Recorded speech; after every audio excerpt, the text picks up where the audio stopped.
গন্ধটা খুব সন্দেহজনক। শীর্ষেন্দু মুখোপাধ্যায়। সেবার আমার দিদিমা পড়ল ভারী বিপদে।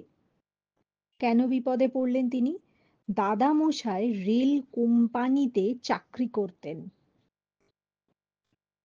50 বছর আগের কথা। মা তখন, মানে লেখকের মা তখন ইজের পড়া খুকি, হর্ষই বর্গের জ একার র, ইজের পড়া খুকি। তখন শহর-নগর, এত সব শহর-নগর ছিল না, লোকজন দেখা যেত না, চারধারে কিছু গাছগাছালি, জঙ্গল-টঙ্গল ছিল। মানে তখনের পরিস্থিতি কেমন ছিল? দাদামশাই রেল কোম্পানিতে চাকরি করতেন। 50 বছর আগের কথা। লেখকের মা তখন নিজের পড়া খুকি। তখনের পরিস্থিতি কেমন ছিল? সব শহর নগর ছিল না, লোকজন এত দেখা যেত না, চারধারে কিছু গাছগাছালি, জঙ্গল টঙ্গল ছিল। এরকমই এক নির্জন জঙ্গুলে জায়গায় দাদামশাই বদলি হলেন। নির্জন জঙ্গুলে জায়গায়, উত্তর বাংলার দোমুহানিতে। মালগাড়ির গার্ড ছিলেন লেখকের দাদামশাই। তাই তাকে প্রায় সময়ই বাড়ির বাইরে থাকতে হতো। কখনো এক নাগাড়ে 3, 4 কিংবা 7 দিন। তারপর ফিরে এসে হয়তো একদিন মাত্র বাসায় থাকতেন, ফের মালগাড়ি করে চলে যেতেন। মানে লেখকের মায়েরা ছিলেন 5 বোন, 4 ভাই। দিদিমা, মানে লেখকের দিদিমা এই মোট 9 জন ছেলে মেয়ে নিয়ে বাসায় থাকতেন। ছেলে মেয়েরা সবাই তখন ছোট ছোট, কাজেই দিদিমার ঝামেলার অন্ত ছিল না। এবার প্রথম ঘটনা কি দেখাচ্ছে, দোমুহানির পরিবেশ। এবার বর্ণনা আছে। এমনিতে দোমাহামোহানি জায়গাটা ভারী সুন্দর এবং নির্জন স্থান। বেঁটে বেঁটে লিচু গাছ ছাওয়া, পাথরকুচি ছড়ানো রাস্তা, সবুজ মাঠ, কিছু জঙ্গল সেখানে ছিল। লোকজন বেশি ছিল না। একধারে রেল সাহেবের পাকা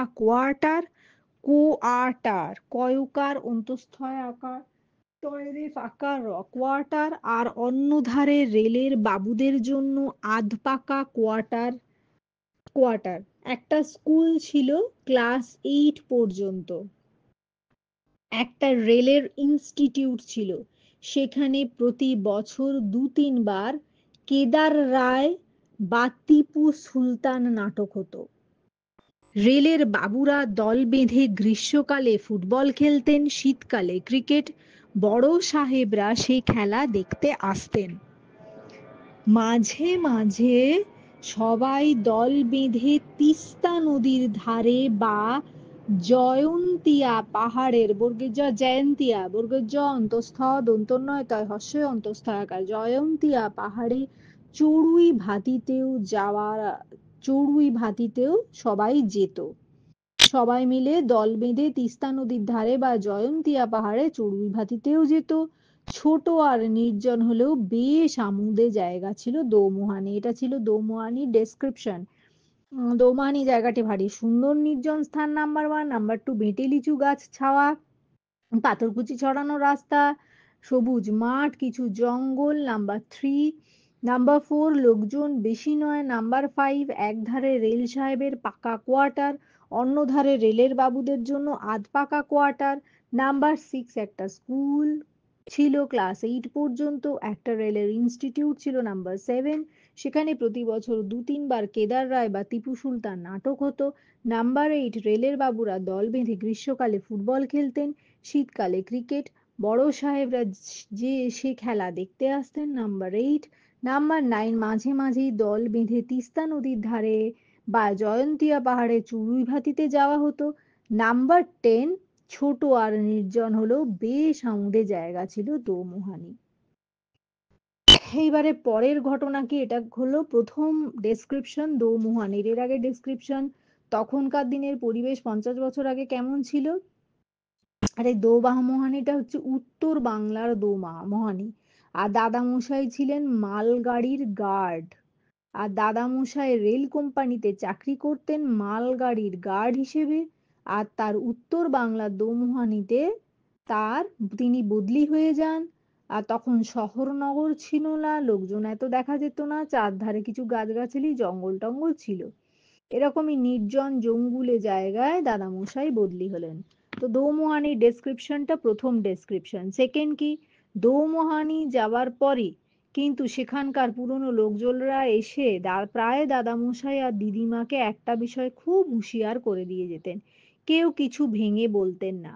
যেমন স্টোর কিপার অক্ষয় সরকার, এটা দিয়ে প্রথম হুঁশিয়ার করা শুরু হচ্ছে কিন্তু, ফার্স্ট ইনসিডেন্ট, যে of cautioning them against something unnatural, something supernatural. এটা কিন্তু প্রথম ঘটনা। এই যে দৌমুহানিতে যাওয়ার পরে কিন্তু সেখানকার পুরনো লোকজনরা এসে প্রায় দাদামশাই আর দিদিমাকে একটা বিষয় খুব হুঁশিয়ার করে দিতেন।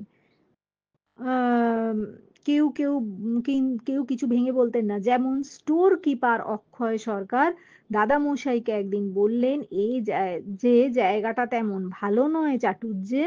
লোকজন তাকে চাটুজ্জে হিসেবে সম্বোধন করে জানালেন। স্টোর কিপার অক্ষয় সরকার লেখকের দাদামশাইকে বা কথকের দাদামশাইকে চাটুজ্জে হিসেবে সম্বোধন করে জানালেন যে জায়গাটা তেমন ভালো না। লোকজন যেন তিনি বাজিয়ে নেন, হুটহাট যাকে তাকে ঘরে যেন ঢুকতে না দেন। কিংবা এবার দ্বিতীয় জনকে ওদেরকে কশন করলো। একদিন পালিত গিন্নি, পাশের বাড়ির পালিত গিন্নি এসে দিদিমাকে হেসে হেসে বলে যান, নতুন এসেছেন, বুঝবেন সব আস্তে আস্তে, চোখ কান নাক সব খোলা রাখবেন কিন্তু। নতুন এসেছেন, বুঝবেন সব আস্তে আস্তে, চোখ কান নাক যেন তিনি নতুন এসেছেন, যে তিনি নতুন এসেছেন তাই তিনি আস্তে আস্তে বুঝবেন, আর তিনি যেন চোখ কান নাক সব খোলা রাখেন। ছেলেপুলেদেরও সামলে রাখতে তিনি বললেন, আর এখানে যারা সব আছে তারা ভালো নয় এটাও জানালেন। তাহলে নতুন এসেছেন, বুঝবেন সব আস্তে আস্তে, চোখ কান নাক সব খোলা রাখবেন কিন্তু, ছেলেপুলেদেরও সামলে রাখবেন, এখানে যারা সব আছে তারা ভালো নয়। এটা দ্বিতীয় কশান, সেকেন্ড অফ কশান।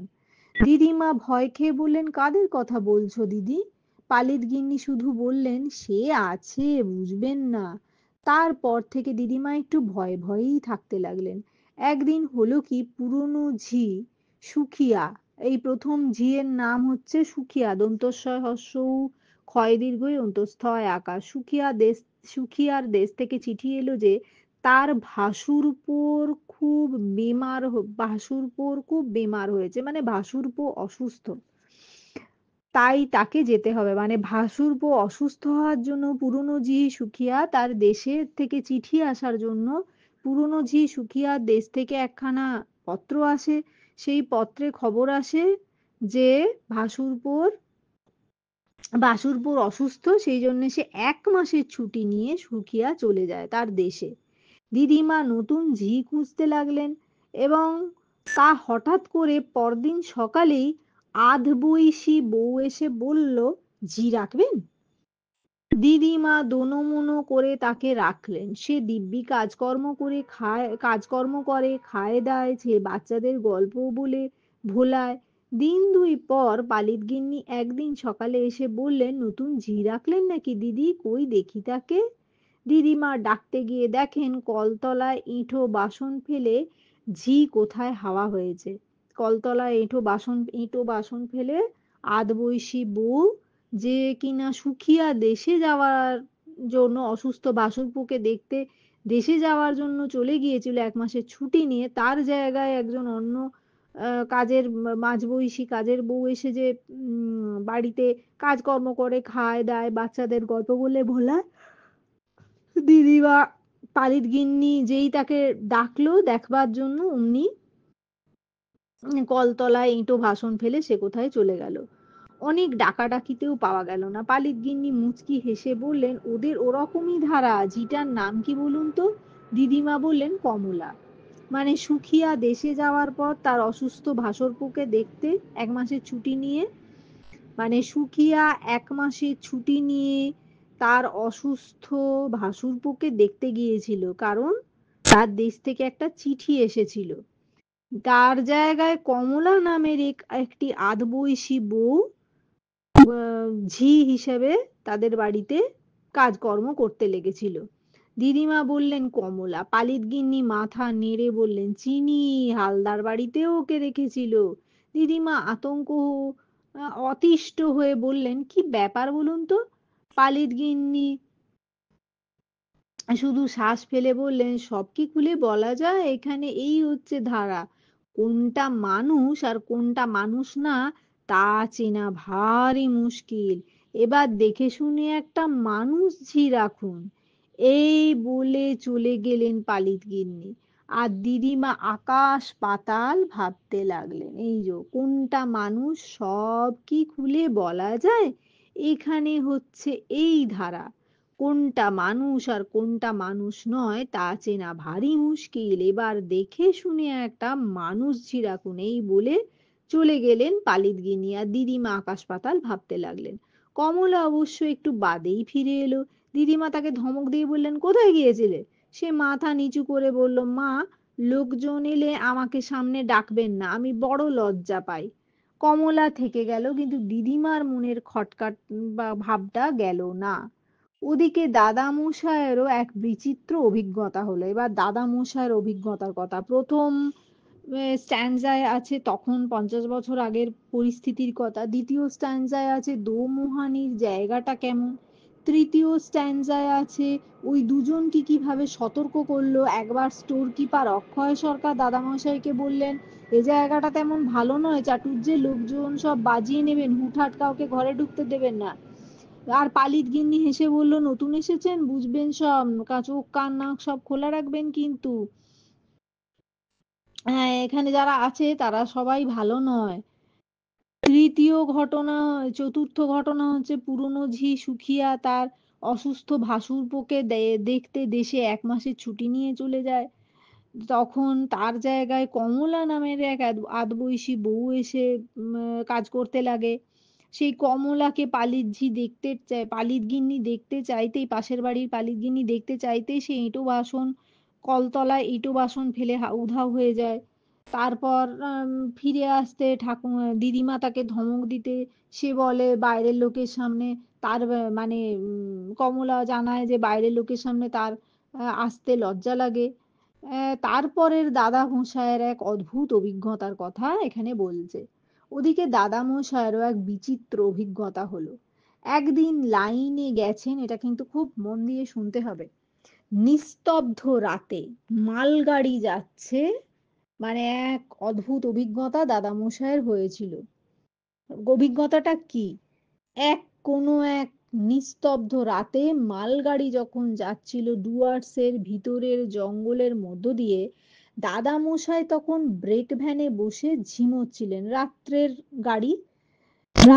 মালগাড়ি, তাই ব্রেক ভ্যানে বসে তিনি ঝিমোচ্ছিলেন। হঠাৎ গাড়িটা দাঁড়িয়ে যায়। মালগাড়ি সেখানে তা মালগাড়ি সেখানে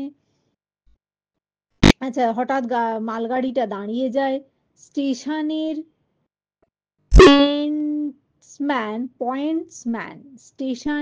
পয়েন্টসম্যান আর অ্যাসিস্ট্যান্ট স্টেশন মাস্টাররা অনেক সময় রাত বেরেতে ঘুমিয়ে পড়ে, সিগন্যাল দিতে ভুলে যায়। মানে মালগাড়িটা যে দাঁড়িয়ে গেল সেটার কারণ মানে দাদামশাই ভাবছেন আর কি, যে স্টেশনের পয়েন্টম্যান আর অ্যাসিস্ট্যান্ট, মানে দাদাভাই ভাবলেন যে স্টেশনের পয়েন্টম্যান আর অ্যাসিস্ট্যান্ট স্টেশন মাস্টার হয়তো ঘুমিয়ে পড়েছে, তারা সিগন্যাল দিতে ভুলে গেছে, তাই হয়তো মালগাড়িটি হঠাৎ থেমে গেছে বা দাঁড়িয়ে পড়েছে। সে আমলে এরকম রাত বিরেতে সে আমলে এরকম হামেশা হতো। সে সেরকমই কিছু হয়েছে ভেবে দাদামশাই বক্স থেকে পঞ্জিকা বার করে পড়তে লাগলেন। মানে হঠাৎ করে মালগাড়িটা কোথাও একটা জঙ্গলের মধ্যে দিয়ে ডুয়ার্সের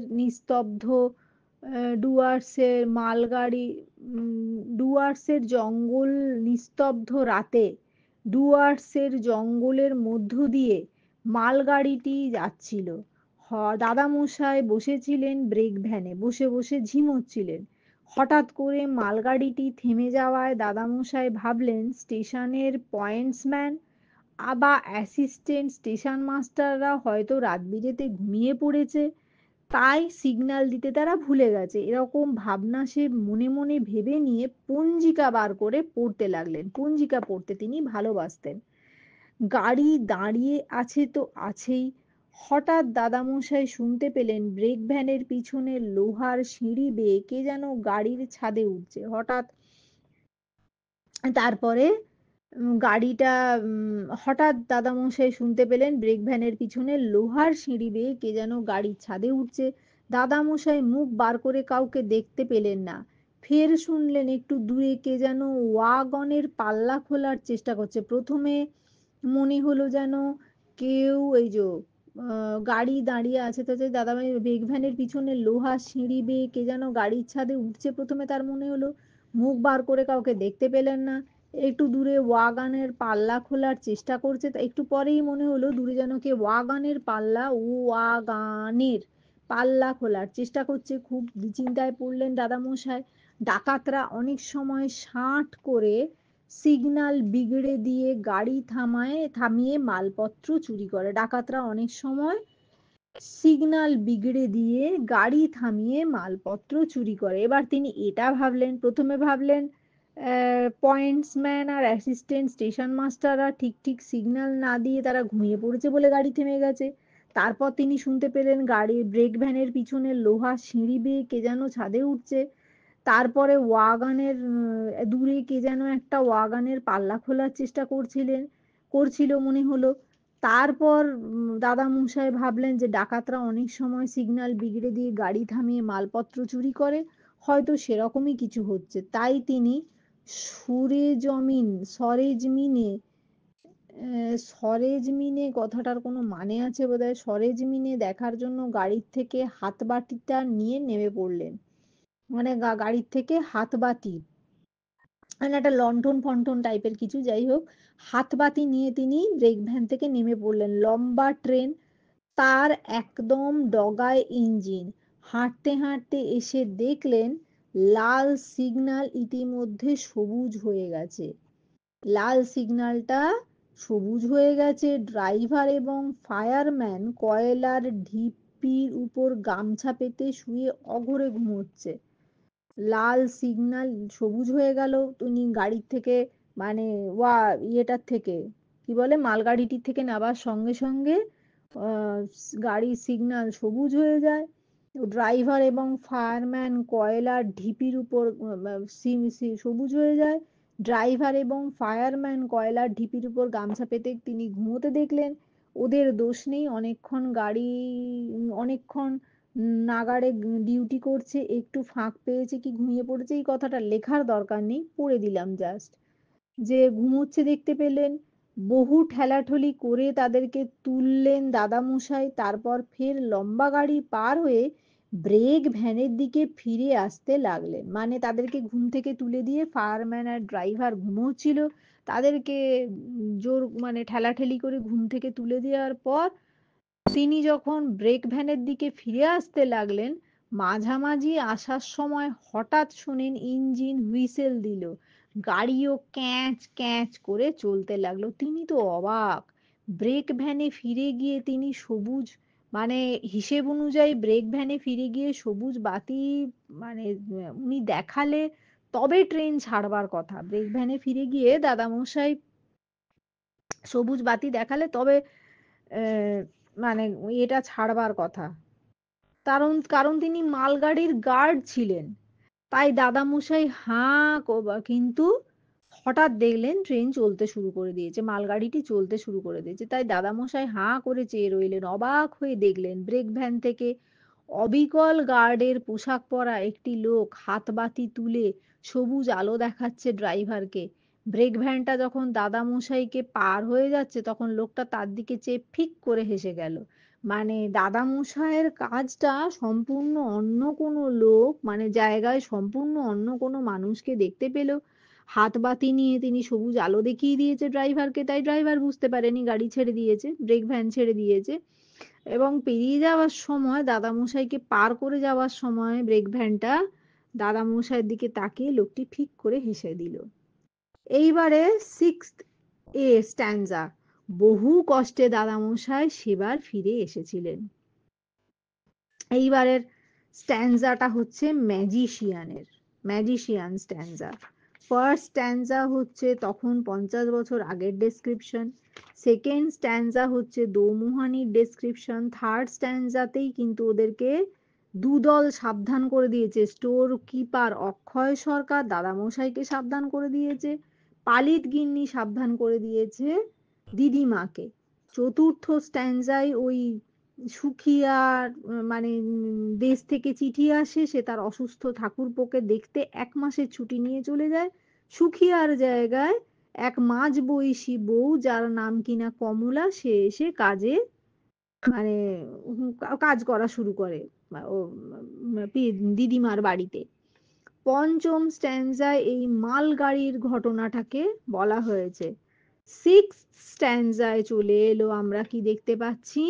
ম্যাজিশিয়ানের ঘটনাটা এবার দেখি। সেবার ম্যাজিশিয়ান প্রফেসর ভট্টাচার্য চা বাগানগুলিতে ঘুরে ঘুরে ম্যাজিক দেখিয়ে দোমুহানিতে এসে পৌঁছলেন। সেবার ম্যাজিশিয়ানের নাম কি? প্রফেসর ভট্টাচার্য। চা বাগানগুলোতে ঘুরে ম্যাজিক দেখিয়ে দোমুহানিতে এসে তিনি পৌঁছেছিলেন। তিনি এলেবেলে খেলা দেখাতেন, দড়ি কাটার খেলা, তাসের খেলা, আগুন খাওয়ার খেলা, মানে এই ধরনের খেলা তিনি দেখাতেন। দড়ি কাটার খেলা, তাসের খেলা, আগুন খাওয়ার খেলা। কিন্তু এইখানে এখন আমরা সেটা পড়িনি, কিন্তু এখানে দেখা যাবে যেরকম এলেবেলে খেলা তার হচ্ছে না, সে সেরকম খেলা, অদ্ভুত অদ্ভুত খেলা। কারণ ভদ্রলোক অ্যাকচুয়ালি হচ্ছেন ম্যাজিশিয়ান প্রফেসর ভট্টাচার্য। চা বাগানগুলিতে ঘুরে ঘুরে ম্যাজিক দেখিয়ে দোমুহানিতে এসে পৌঁছলেন তিনি। এলেবেলে খেলা দেখাতেন, দড়ি কাটার খেলা, তাসের খেলা, আগুন খাওয়ার খেলা। তা দোমুহানির মতো মতো গঞ্জ জায়গায় সেই খেলা দেখাতেই লোকে ভেঙে পড়লো, খেলা দেখতেই লোকে ভেঙে পড়লো। ভট্টাচার্য স্টেজের উপর দাঁড়িয়ে প্রথম দৃশ্যে একটু বক্তৃতা করেছিলেন, হাতে ম্যাজিকের ছোট কালো একটা লাঠি। মানে যখন তিনি বক্তৃতা দিচ্ছেন, তার হাতে একখানা ম্যাজিকের ছোট কালো লাঠি। তার খেলা আহামরি কিছু ছিল না, দড়ি কাটার খেলা, তাসের খেলা, আগুন খাওয়ার খেলা, এই ধরনের খেলা তিনি দেখাতেন। আহ, সেই রকম দোমুহানির মতো জায়গায় ওই খেলা দেখতে প্রচুর লোক মানে উৎসাহ নিয়ে সেটা দেখতে হাজির হয়। তিনি যখন বক্তৃতা দিচ্ছিলেন, ম্যাজিশিয়ান প্রফেসর ভট্টাচার্য, তখন হাতে তার ম্যাজিকের ছোট কালো একটি লাঠি ছিল। বলছিলেন, ম্যাজিক মানেই হচ্ছে হাতের কৌশল, মন্ত্রতন্ত্র না। আপনারা যদি কৌশল ধরে পেলেন তাহলে দয়া করে চুপ করে থাকবেন, কেউ যেন স্টেজে টর্চের আলো ফেলবেন না, ইত্যাদি এইসব ধরনের কিছু বক্তৃতা তিনি দিচ্ছিলেন। এইসব বলছেন, ম্যাজিক তখনও শুরু হয়নি। হঠাৎ দেখা গেল তার হাতের লাঠিটা হঠাৎ হাত থেকে শূন্যে উঠে ডিগবাজি খেলো, তারপর আস্তে আস্তে ফিরে গেল ম্যাজিশিয়ানের হাতে। প্রথমেই এই আশ্চর্য খেলা দেখে সবাই প্রচন্ড হাততালি দিল, কিন্তু প্রফেসর ভট্টাচার্য খুব গম্ভীর হয়ে গেলেন। এর পরের খেলা ব্ল্যাকবোর্ডে দর্শকরা চক দিয়ে যা খুশি লিখবেন, আর প্রফেসর ভট্টাচার্য চোখ বাঁধা অবস্থায় তা বলে দেবেন। কিন্তু আশ্চর্য, প্রফেসর ভট্টাচার্যের এই খেলাটা মোটেও সেরকম ছিল না। দর্শকরা কে গিয়ে ব্ল্যাকবোর্ডে লিখবেন এই নিয়ে ওকে ঠেলছেন। প্রফেসর ভট্টাচার্য চোখের উপর ময়দার লেচি আর কালো কাপড় বেঁধে দাঁড়িয়ে সবাইকে বলছেন, চলে আসুন, সংকোচের কিচ্ছু নেই, আমি বাঘ ভাল্লুক নই, ইত্যাদি ইত্যাদি। মানে তিনি তাদের চোখে ময়দার লেচি আর কালো কাপড় বেঁধে তিনি যখন সবাইকে ডাকছেন স্টেজে, তখন সেই সময় দেখা যায় কেউ যাওয়ার আগে টেবিলের উপর রাখা চকের টুকরোটা নিজে থেকে লাফিয়ে উঠলো এবং শূন্যে ভেসে গিয়ে ব্ল্যাকবোর্ডের উপর লিখতে লাগলো, professor Bhattacharya is the best magician of the world. এই অসাধারণ খেলা দেখে দর্শকরা ফেটে পড়লো উল্লাসে, আর ভট্টাচার্য কাঁদো কাঁদো হয়ে চোখ বাঁধা অবস্থায় বলতে লাগলেন, কি হয়েছে, কি হয়েছে? এবং তারপর তিনি আরো গম্ভীর হয়ে গেলেন। আগুন খাওয়ার খেলাতে আশ্চর্য ঘটনা ঘটালেন তিনি। কথা ছিল মশাল জেলে সেই মশালটা মুখে পুরে আগুনটা খেয়ে ফেলবেন। তাই করলেন, কিন্তু তারপরেই দেখা গেল ভট্টাচার্য হাঁ করতেই তার মুখ থেকে সাপের জিভের মতো আগুনের হলকা বেরিয়ে আসছে। পরে তাসের খেলা যখন দেখাচ্ছেন তখন দেখা গেল কথা বলতে গেলেই আগুনের হলকা বেরোয়। দর্শকরা দাঁড়িয়ে উঠে সাধুবাদ দিতে লাগলো, কিন্তু ভট্টাচার্য খুব কাঁদো কাঁদো মুখে ৪, ৫, ৭ গ্লাস জল খেতে লাগলেন স্টেজে দাঁড়িয়ে। তবু হাঁ করলেই আগুনের হলকা বেরোয়। তখনকার মফস্বল শহরের নিয়ম ছিল বাইরে থেকে কেউ এরকম খেলা টেলা দেখাতে এলে তাকে কিংবা তার দলকে বিভিন্ন বাসায় সবাই আশ্রয় দিতেন। প্রফেসর ভট্টাচার্য আমার মামার বাড়িতে উঠেছিলেন। রাতে খেতে বসে দাদামশাই বললেন, আপনার খেলা গণপতির চেয়েও ভালো। রাতে খেতে বসে দাদামশাই বললেন, আপনার খেলা গণপতির চেয়েও ভালো, অতি আশ্চর্য খেলা। ভট্টাচার্য বললেন, হ্যাঁ হ্যাঁ, অতি আশ্চর্য খেলা, আমিও এরকম আর দেখিনি। দাদামশাই অবাক হয়ে বললেন, সে কি, এ তো আপনিই দেখালেন। তাকে খুব বিস্মিত মনে হচ্ছিল। এটা গেল ৬ নম্বরের ঘটনা, খেলা দেখানোর। এবার ৭ নম্বর কি? ৭ নম্বর ঘটনা হচ্ছে দাদামশাইয়ের বাবা সেবার বেড়াতে এলেন দোমুহানিতে। এবার দাদামশাইয়ের আবার বাবা এসছে দোমুহানিতে। বাসায় পা দিয়েই বললেন, তোদের ঘর দোরে একটা আষ্টে গন্ধ কেন রে? এটা হচ্ছে দিদিমার শ্বশুর মশাই, দাদা মশাইয়ের বাবা, অর্থাৎ দিদিমা শ্বশুর মশাই। তিনি এসে জিজ্ঞেস করলেন, ঘরে আষ্টে গন্ধ কেন? সবাই বলল, আষ্টে গন্ধ কই, আমরা তো পাচ্ছি না। দাদা মশাইয়ের বাবা ধার্মিক মানুষ, খুব পণ্ডিত লোক, মাথা নেড়ে বললেন, আলবাত আষ্টে গন্ধ। সে শুধু তোদের বাসাতেই নয়, স্টেশনে নেমেও এই গন্ধটা পেয়েছিলাম। পুরো এলাকাতেই যেন আষ্টে আষ্টে গন্ধ। কমলা দাদামশাইয়ের বাবাকে দেখেই গা ঢাকা দিয়েছিল। অনেক ডাকাডাকিতেও সামনে এলো না। দিদিমার তখন ভারী মুশকিল, এক হাতে সব কাজ করতে হচ্ছে। দাদামশাইয়ের বাবা সব দেখে শুনে খুব গম্ভীর হয়ে বললেন, এসব ভালো কথা নয়, গন্ধটা খুব সন্দেহজনক। সেদিন বিকেলে স্টেশন মাস্টার হরেন সমাদ্দার মাকে এসে দিদিমাকে আড়ালে ডেকে বললেন, কমলা আমাদের বাড়িতে গিয়ে বসে আছে। তা বলি বাছা, তোমার শ্বশুর ধার্মিক মানুষ। স্টেশন মাস্টার হরেন সমাদ্দারের মা কিন্তু এটা বলেছে, এটা কিন্তু পালিত গিন্নি বলেনি। সেদিন এটা কিন্তু শুনে ধুম করে মনে হবে পালিত গিন্নি, কিন্তু না। সেই দিনই বিকেলবেলা, যেই দিন দাদামশাইয়ের বাবা অর্থাৎ দিদিমার শ্বশুর মশাই দোমুহানিতে এলেন, বেড়াতে এলেন, তখন এসেই তার চারিদিকে আষ্টে গন্ধ বলে মনে হলো।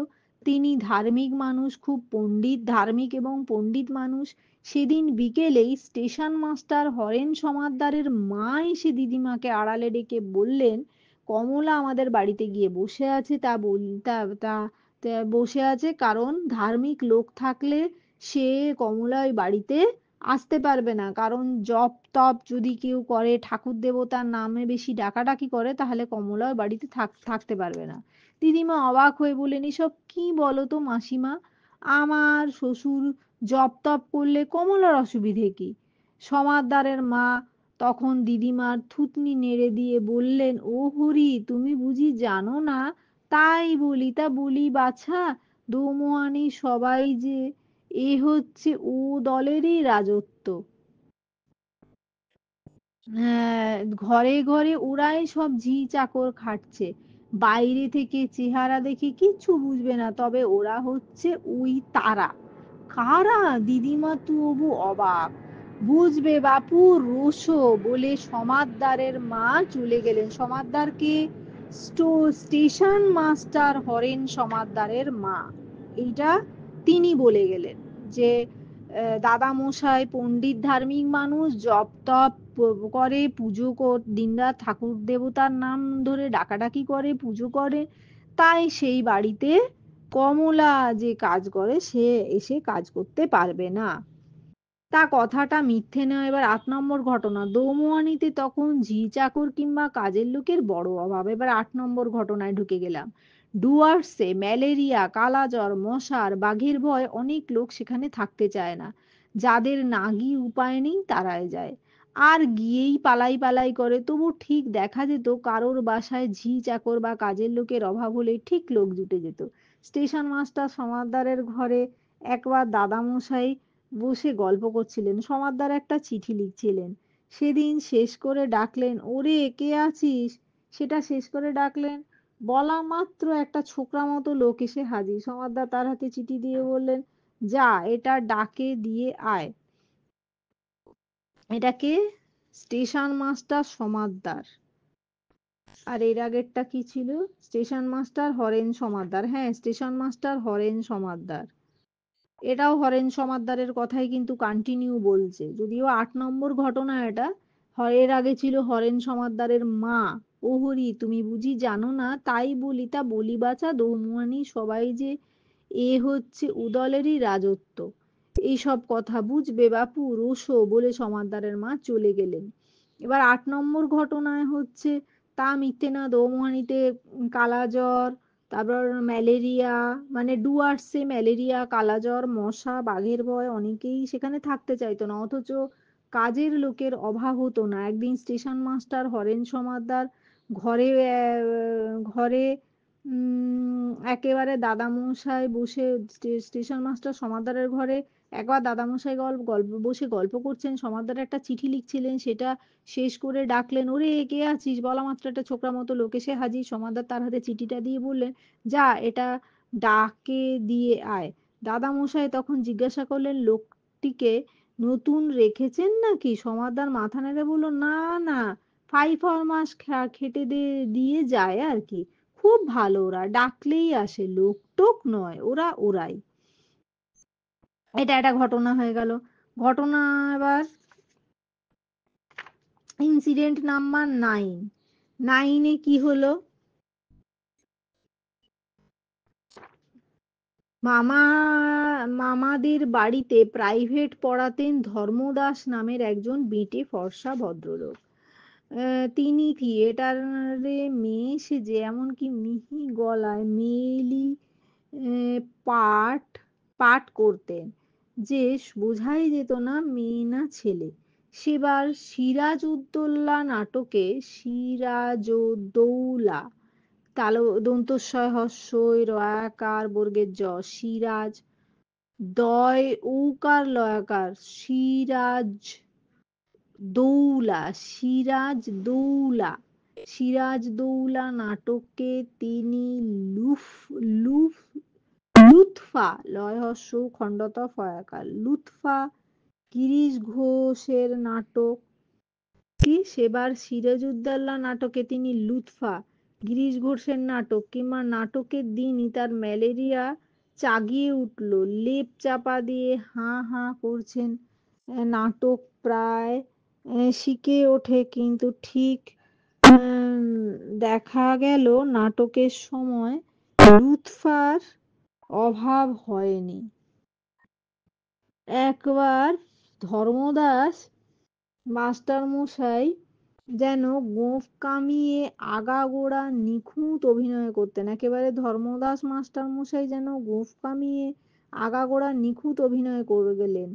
কেউ কিছু টের পেল না, কিন্তু তারকারা একজন ঠিক জানতো যে ধর্মদাস মশাই, কিন্তু ভিতরকার কয়েকজন ঠিকই জানতো যে সেদিন ধর্মদাস মাস্টার মশাই মোটেই স্টেজে নামেননি। নাটকের শেষে সমাদদার দাদামশাইয়ের সঙ্গে ফিরে এসেছিলেন, বললেন, দেখলেন কেমন কার্যোদ্ধার হয়ে গেল? একটু খনাসুরও কেউ টের পায়নি। দাদামশাই তখন চেপে ধরলেন সমাদদারকে, মশাই রহস্যটা একটু খুলে বলবেন?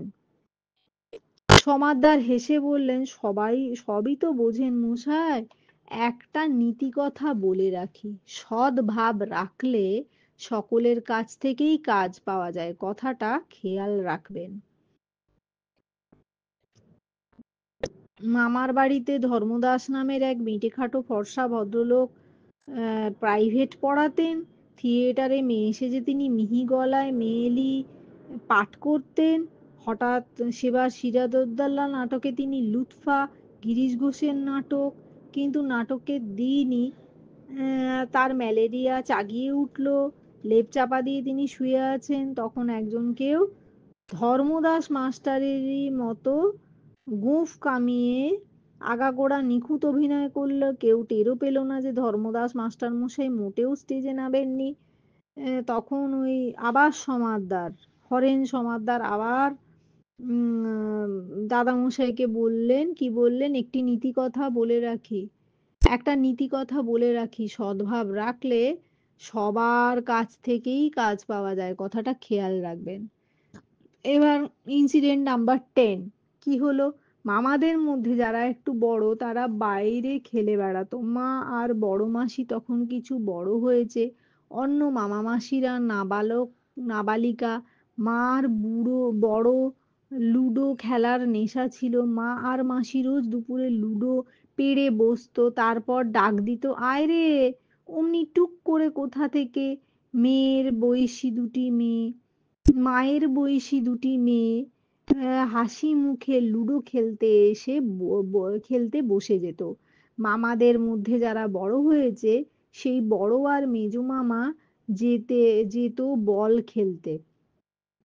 এটা হচ্ছে দুজন লুডো খেলতে, মা আর মাসি রোজ দুপুরবেলা লুডো লুডো পেড়ে বসতো। তখন ওই ছোট মানে মায়ের বয়সী দুটো মেয়ে হাসি মুখে এসে লুডো খেলতে বসে যেত। আবার মামাদের মধ্যে যারা বড় হয়েছে সেই বড় আর মেজো মামা যেত বল খেলতে। দুটো পার্টি পার্টিতে প্রায় ছেলে কম পড়তো, ছোট জায়গা তো, বেশি লোকজন ছিল না, কিন্তু কম পড়লেই মামারা ডাক দিত, কে খেলবি আয়। অমনি 4-5 জন এসে হাজির হতো। মামাদের বয়সী সব ছেলে খুব খেলা জমিয়ে দিত। সেই খেলা নিয়ে আর একটা কাণ্ড হলো একবার, এবার আবার 11th একটা ঘটনা, নতুন ইনসিডেন্ট। এই খেলা নিয়ে আর একটা কাণ্ড হলো একবার, দোমুহানির ফুটবল টিমের সঙ্গে চা বাগানের টিমের ম্যাচ। চা বাগান থেকে সাঁওতাল আর আদিবাসী দুর্দান্ত চেহারার খেলোয়াড় সব এসেছে। চা বাগান থেকে সাঁওতাল আর আদিবাসী দুর্দান্ত চেহারার খেলোয়াড় সব এসেছে। দোমুহানিতে ফুটবল টিমের সঙ্গে এক চা বাগানের টিমের ম্যাচ হয়েছিল। চা বাগান থেকে সাঁওতাল আর আদিবাসী দুর্দান্ত চেহারার খেলোয়াড় এসছে। দোমুহানির বাঙালি টিম জুত করতে পারছে না, মানে দোমুহানির বাঙালি টিম ওদের সাথে পেরে উঠছে না সাঁওতাল আর আদিবাসী লোকজনের, চা বাগানের সাঁওতাল আর আদিবাসীদের সাথে। হঠাৎ দোমুহানির টিম খুব ভালো খেলা শুরু করলো, দুটো গোল শোধ দিয়ে আরো একখানা দিয়েছে। এমন সময় চা বাগান টিমের ক্যাপ্টেন খেলা থামিয়ে রেফারিকে বলল, ওরা 12 জন খেলছে। রেফারি গুনে দেখলেন না, 11 জনই। ফের খেলা শুরু হতে একটু পরেই রেফারি খেলা থামিয়ে দোমুহানির ক্যাপ্টেনকে ডেকে বললেন, তোমাদের টিমে 4-5 জন এক্সট্রা খেলছে। দুর্দান্ত সাহেব রেফারি, সবাই ভয় পায়। দোমুহানি ক্যাপ্টেন বুক ফুলিয়ে বলল, গুনে দেখুন। রেফারি গুনে আহা দেখে আহাম্মক, 11 জনই। দোমুহানির টিম তিন আরো 3টি গোল দিয়ে দিয়েছে। রেফারি আবার খেলা থামিয়ে ভীষণ রেগে চেঁচিয়ে বললেন, দেয়ার আর at least 10 extra men in this team. There are at least 10 extra men in this team. দর্শকদেরও তাই মনে হয়েছে। গুনে দেখা যায় 11 জন, কিন্তু খেলা শুরু হতেই যেন ঘাসের বুকে লুকিয়ে থাকা কিংবা বাতাসের মধ্যে মিলিয়ে থাকা সব খেলোয়াড়রা পিল পিল করে নেমে পড়ে মাঠের মধ্যে। রেফারি দোমুহানির টিমকে লাইন আপ করিয়ে সকলের মুখ ভালো করে দেখে বললেন, শেষ 3টে গোল যারা করেছে তারা কেউ তাদের তো দেখছি না। একটা কালো ঢ্যাঙা ছেলে, একটা বেঁটে আর ফর্সা আর একটা ষাঁড়ের মতো, তারা কই?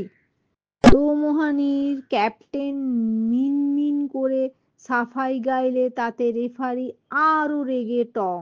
চা বাগানের টিমও ভ্যাবাচ্যাকা খেয়ে হাঁফছে পড়েছে, কিন্তু কিছু বুঝতে পারছে না। খেলা অবশ্য বন্ধ হয়ে গেল। দাদামশাইয়ের বাবা লাইনের ধারে দাঁড়িয়ে খেলার হালচাল দেখে বললেন, আবার সেই গন্ধ। সেখানেও দাদামশাইয়ের বাবা লাইনের ধারে দাঁড়িয়ে খেলার হালচাল দেখে বললেন, আবার সেই গন্ধ, এখানেও একটা রহস্য আছে বুঝলে সমাদদা। স্টেশন মাস্টার সমাদদার পাশেই ছিলেন, বললেন, ব্যাটারা একটু বাড়াবাড়ি করে ফেলেছে। কে, কাদের কথা বলছো? সমাদদার এড়িয়ে গেলেন। দাদা মশাইয়ের বাবা দীর্ঘশ্বাস ছেড়ে বললেন, গন্ধটা খুব সন্দেহজনক। দাদা মশাইয়ের বাবা সবই লক্ষ্য করতেন আর বলতেন, এসব ভালো কথা নয়, গন্ধটা খুব সন্দেহজনক। বৌমা, এসব কি দেখছি তোমাদের এখানে? হুট বলতেই সব মানুষজন এসে পড়ে কোত্থেকে, আবার হুঁশ করে মিলিয়ে যায়। কাল মাঝরাতে, হ্যাঁ এইবার আবার এইটা একটা বলছে। বৌমা, এসব কি দেখছি তোমাদের এখানে? হুট বলতেই সব মানুষ এসে পড়ে এখানে, না কোত্থেকে আবার হুঁশ করে মিলিয়ে যায়। কাল মাঝরাতে উঠে একটু তামাক খাওয়ার ইচ্ছে হলো, উঠে এসে কেবলমাত্র আপন মনে বলছি একটু তামাক খাই, অমনি কি যেন একটা বলে উঠলো, এই যে বাবা মশাই, তামাক সেজে দিচ্ছি। অবাক হয়ে দেখি সত্যি একটা লোক কলকে ধরিয়ে এনে হুঁকোয় বসিয়ে দিয়ে গেল। এরা সব কারা? দিদিমা আর কি উত্তর দেবেন, চুপ করে থাকেন। দাদামশাইও বেশি উচ্চবাচ্য করেন না, বোঝেন সবই। কিন্তু দাদামশাইয়ের বাবা কেবলই চারধারে বাতাস শুঁকে শুঁকে বেড়ান আর বলেন, এ ভালো কথা নয়, গন্ধটা খুব সন্দেহজনক।